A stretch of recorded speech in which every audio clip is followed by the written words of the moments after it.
அது ஒரு அழகான ஊரு. அங்க ராமையா லக்ஷ்மி தம்பதிகள் அவங்க பிள்ளையான சிவா கூட வாழ்ந்துகிட்டு இருந்தாங்க.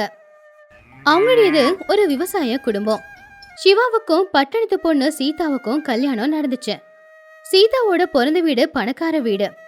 ஒரு நாள் காலையில விடியும் போது லக்ஷ்மி அம்மா எழுந்திருச்சு வீட்டு வாசல பெருக்கிக்கிட்டு இருக்கும்போது அப்பதான் சீதா எழுந்திருச்சு வெளியில வந்தா. சிவா, வயலுக்கு கிளம்பிட்டியாப்பா?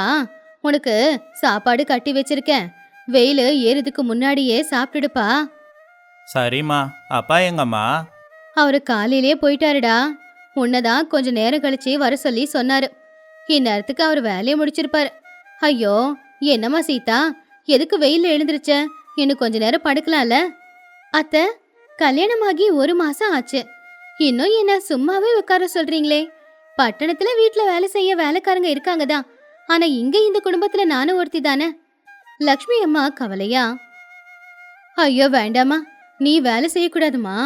உங்க அப்பா கட்டி கொடுக்கும் போதே சொல்லிதான் கட்டி கொடுத்தாரு. என் பொண்ண நான் பார்த்து பார்த்து வளர்த்துருக்கேன். தயவு செஞ்சு அவளை கஷ்டப்படுத்திடாதீங்கன்னு. அத்தை, எங்க அப்பா அப்படி சொல்லியிருக்காருன்னா அது அவர் என் மேல வச்சிருக்கிற பாசம். ஆனா நான் ஒரு குடும்பத்துக்கு வாக்கப்பட்டதுக்கு அப்புறம் அந்த குடும்பத்துல என்ன இருந்தாலும் அதுல நானும் தானே கலந்துக்கணும். நீங்களே தனியா எத்தனை நாளைக்கு எல்லாம் செய்வீங்க? அம்மா, சீதா ரொம்ப நல்ல பொண்ணு. அவ எல்லாத்தையும் கத்துக்கிறேன்னு சொல்றா, ஏன் தடுக்கிற? அப்படி இல்லடா, நான் பாட்டுக்கு வேலை கொடுத்த பாவம் அந்த பொண்ணுக்கு கோவம் வந்து அந்த பொண்ணு போயிடுச்சுன்னா ஊஜனங்க என்ன சொல்லுவாங்க? அத்தை, என் உசுரே போனாலும் இந்த வீட்டை விட்டு நான் எங்கேயும் போக மாட்டேன். என்ன மருமகளை பார்க்காம உங்க பொண்ணா நினைச்சு எனக்கு எல்லாத்தையும் கத்து கொடுங்க அத்தை. சீதா அடுப்பு பத்த வைக்கிறதுக்கு முயற்சி பண்ணிக்கிட்டு இருந்தா. ஆனா அடுப்பு ஒழுங்கா எரியாம புகை வந்ததுனால அவ கண்ணெல்லாம் எரிய ஆரம்பிச்சுது. சீதாவுக்கு அந்த புகையால இருமலும் வந்துச்சு. அத்தை, புகை வருது, இத எப்படி சரி பண்றது? அப்ப லக்ஷ்மி அம்மா வேகமா வந்து, ஐயோ சீதா, என்னம்மா ஆச்சு? கண்ணு செவந்து போச்சா? ஐயோ, நான் தான் அப்பவே சொன்னல இந்த வேலையெல்லாம் கஷ்டம்னு. நீ எதுக்காகமா கஷ்டப்படணும்? இந்த பக்கம் வாமா, நான் பாத்துக்கிறேன். இல்லத்த, இன்னைக்கு நான் எல்லாத்தையும் கத்துக்கிட்டு தான் ஆகணும். நீங்க பக்கத்திலேயே உட்காந்து எல்லாத்தையும் சொல்லி கொடுங்க, நான் பொறுமையா கத்துக்கிறேன். உனக்கு எதுக்குமா இவ்வளவு கஷ்டம்? அத்தை, கஷ்டம் இல்லாம வாழ்ற வாழ்க்கையெல்லாம் ஒரு வாழ்க்கையே இல்ல. எப்பவுமே எல்லா வேலையுமே கத்துக்கணும் அப்படிங்கிறது தான் என்னுடைய எண்ணம்.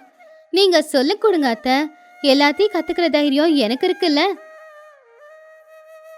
உனக்கு ரொம்ப நல்ல மனசுமா. இவ்வளவு பணக்காரிய பிறந்தும் இவ்வளவு பணிவு எப்படி வந்துச்சு? உங்க அப்பா கொடுத்த வரதட்சணை பார்த்து நான் ரொம்ப பயந்து போயிட்டேன். எங்க நீ எங்களை மட்டமா நடத்துவியோ அப்படின்னு. பணம் இன்னைக்கு இருக்கும், நாளைக்கு போயிடும் அத்தை. ஆனா மனுஷங்களுக்கு நடுவுல இருக்கிற கௌரவமும் பாசமும் என்னைக்குமே போகாது அப்படிங்கிறது தான் என்னுடைய நம்பிக்கை.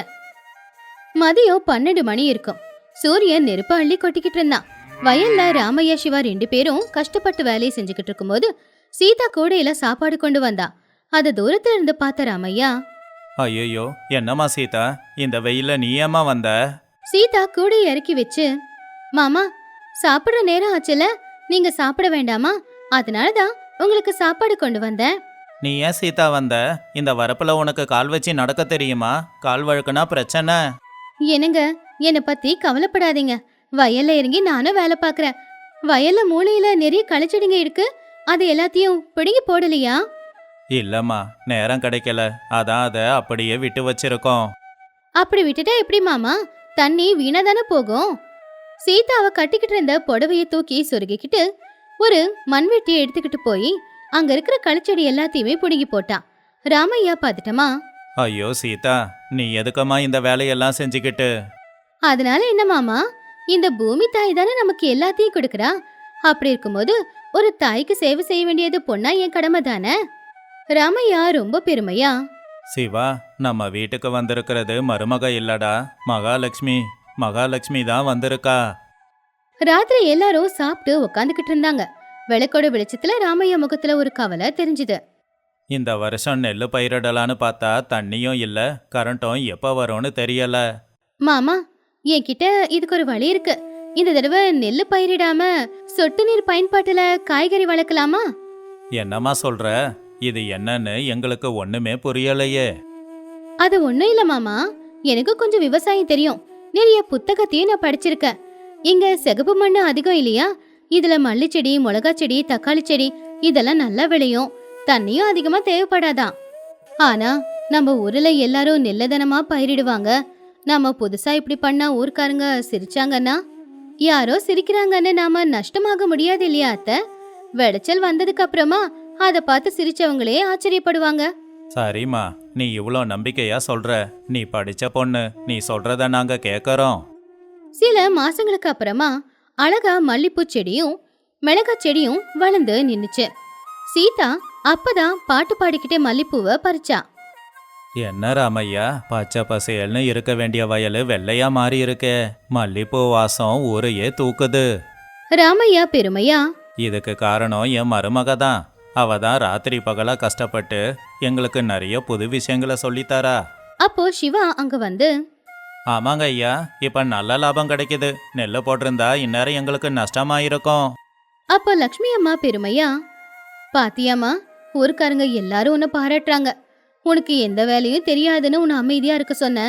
அதுக்கு இப்ப நான் வெக்கப்படுறேன். உண்மையிலேயே நீ ரொம்ப புத்திசாலிமா. அத்தை, இது எல்லாத்துக்கும் காரணம் நீங்க தான். நீங்க என்ன நம்புனீங்க, நான் செஞ்சேன். சாயந்தரம் சூரியன் மறையிற நேரத்துல எல்லாரும் வாசல்ல உட்காந்துக்கிட்டு பணத்தை எண்ணிக்கிட்டு இருந்தாங்க. சீதா, இந்த தடவை வந்த வருமானத்துல என் கடன் எல்லாத்தையும் தீர்த்துட்டம்மா. இனி ₹1 நாம யாருக்கும் கடன் தர வேண்டியதில்ல. ரொம்ப சந்தோஷமாமா. இந்த பணத்துல நம்ம பக்கத்து வயலையும் விலைக்கு வாங்கிடலாம். எப்பவுமே குடும்பத்துக்காக மட்டுமே தான் யோசிப்பியாமா? எல்லாரும் பணம் வந்துச்சுன்னா புடவை நகைன்னு கேட்பாங்க. ஆனா நீ குடும்பத்துக்காக பூமியை வாங்கலான்னு சொல்ற. சீதாவோட நல்ல குணம்தான் அவளுக்கு உண்மையான நகைமா. அத்தை, உங்க வீட்டுக்கு நான் மருமகளா வரப்போறேன் அப்படின்னு என்னைக்கு தெரிஞ்சதோ அன்னைக்கே இந்த கிராமத்துக்கு ஏத்த பொண்ணா என்ன நான் மாத்திக்க ஆரம்பிச்சிட்டேன். இந்த கிராமத்துக்கு வந்து 4 மாசமா நான் உங்க எல்லாரும் கூடவும் சேர்ந்து வாழ்ந்துகிட்டு இருக்கேனே, எந்த வாழ்க்கை தான் அத்தை எனக்கு உண்மையிலேயே ரொம்ப பிடிச்சிருக்கு. சந்தோஷமா. ஆனா அடிக்கடி நீ படுற கஷ்டத்தை பார்த்தா எனக்கு கவலையா இருக்குமா. உன் கையெல்லாம் செவந்து போகுது, காப்பு காய்ச்சி போகுது. அதை பார்க்கும்போது மருமகளை கொடுமைப்படுத்துறோமோ அப்படின்னு எனக்கு கவலையா இருக்கேம்மா. சீதா மாமியார் கையை பிடிச்சுக்கிட்டு, நீங்க ஏன் அத்தை அப்படி நினைக்கிறீங்க? இதுவே உங்க பொண்ணா இருந்தா போற இடத்துல அனுசரிச்சு வாழணும், எல்லா வேலையும் கத்துக்கணும்னு நீங்க கத்து கொடுப்பீங்க தானே? அந்த மாதிரி தான் எனக்கும் எல்லாத்தையும் கத்து கொடுத்தீங்க. நீங்க என்ன பொண்ணா ஏத்துக்கிட்டது எனக்கு ரொம்ப சந்தோஷம் அத்தை. சீதா, ஒரு விவசாயியோட குடும்பத்துல அனுசரணையான பெண்கள் இருந்தா அந்த விவசாயிக்கு ரொம்ப பலமா. அப்படிதாம்மா நீயும் இருக்க. ஆமாப்பா, சீதா மண்வெட்டியை பிடிச்சிக்கிட்டு வயல்ல வேலை செய்யும்போது நம்ம ஊர்க்காரங்க எல்லாருமே ரொம்ப ஆச்சரியமா பார்த்தாங்க. மாமா, இப்ப இருக்கிற பணத்துல நம்ம ஊர்ல இருக்கிற தண்ணி பஞ்சத்தை நம்ம போக்கி ஆகணும். அந்த தண்ணிக்காக ஏதாவது ஏற்பாடு பண்ணி நம்ம வயலுக்கு மட்டும் இல்லாம நம்ம சுத்தி இருக்கிற அத்தனை பேரோட வயலுக்கும் நாம தண்ணி கொடுக்கணும் மாமா. உன் மனசு தங்கத்தை விட சுத்தம்மா. ஏன்னா நீ உனக்காக யோசிக்கிறது இல்ல, குடும்பத்துக்காக யோசிக்கிற. இப்போ ஊருக்காக யோசிக்கிற. நீ எப்பவுமே நல்லா இருப்பம்மா. ஆமாமா, ஒவ்வொரு வீட்டிலையும் உன்ன மாதிரி ஒரு பொண்ணு இருந்தா போதும், அந்த வீடு சொர்க்கமா மாறிடும். பணக்கார வீட்டு பொண்ணுங்க திமிரா இருப்பாங்கன்ற எண்ணம் என்னை விட்டு போயிடுச்சு. நீ ரொம்பவும் நல்ல குணம் இருக்கிற பொண்ணு. அப்படி சீதா பிறந்தது பணக்கார வீட்லயா இருந்தாலும் கூட அவ வாக்கப்பட போற வீட்டுக்கு ஏத்தாப்ல தன்னை தானே மாத்திக்கிட்டு உழைக்க ஆரம்பிச்சா.